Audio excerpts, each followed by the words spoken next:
La Segunda Guerra Mundial. Sin lugar a dudas la guerra que más marcó la historia de la humanidad, muchas muertes y catástrofes ocurrieron durante el tiempo que duró. Sin embargo, aunque fue muy conocida, hubieron grandes secretos que la historia decidió borrar.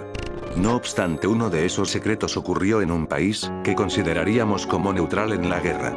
Dime algo. ¿Has pensado alguna vez si México hizo cosas horribles en la guerra? Aquí sabrás la verdad. Comencemos.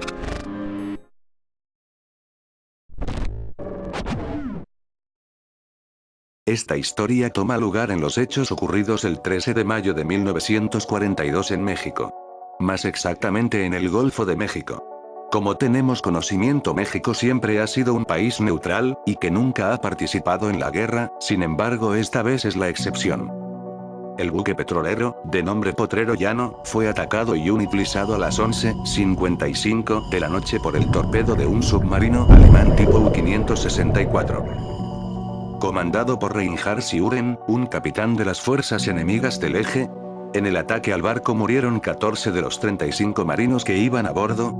Sin embargo, este no fue el único ataque marítimo que sufrió México. Días después, barcos petroleros como la Faja de Oro, Tuxpan, Las Choapas, Oaxaca y Amatlán fueron atacados y hundidos. Lo cual orilló a México a participar en la guerra el 28 de mayo de 1942 y participando un año después, bajo las órdenes del presidente Ávila Camacho y la Cámara de Diputados. A partir de esa fecha, existe un estado de guerra entre nuestro país, Alemania, Italia y Japón.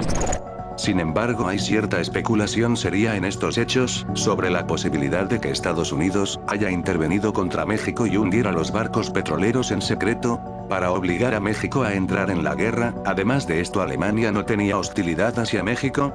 Antes de la Segunda Guerra Mundial, Alemania en el telegrama Zimmermann prometía a México que si se unía a Alemania prometía devolver los territorios perdidos en la guerra contra Estados Unidos. Siguiendo esta teoría, México apoyaría a Estados Unidos con combustible, materiales y soldados en la guerra. Entre ellos estaba el Escuadrón 201, como respuesta a los ataques de los buques petroleros. El Escuadrón 201 sirvió como centinela y observador para dar paso a las tropas estadounidenses. En especial, el escuadrón sirvió como ataque aéreo a las bases militares enemigas que a Estados Unidos les causaba conflicto. México estuvo peleando contra el ejército del Eje desde 1943 a 1945, en países como Filipinas, Alemania o Japón. Sin embargo, esto no es todo.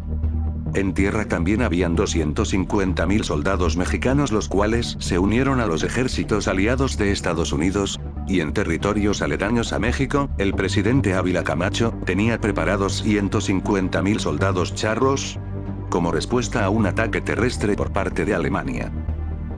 Aunque en el otro lado del mundo México peleaba y daba paso, en México estaba ocurriendo algo más impensable, de nuevo por presión estadounidense. En el estado de Veracruz, en el municipio de Perote, el gobierno comenzó a capturar y encerrar a cualquier sospechoso y extranjero de las fuerzas del Eje, así como descendientes de aquellos países, se les privó de la libertad. Hubieron aproximadamente más de 100 personas de las 500 las cuales fueron acusados de propaganda y sabotaje. La razón era evitar el espionaje alemán hacia México, y aunque la medida podría parecer exagerada, realmente hubo espías que fueron capturados con estas acciones. Cabe decir que la intervención mexicana fue de suma importancia para la victoria estadounidense.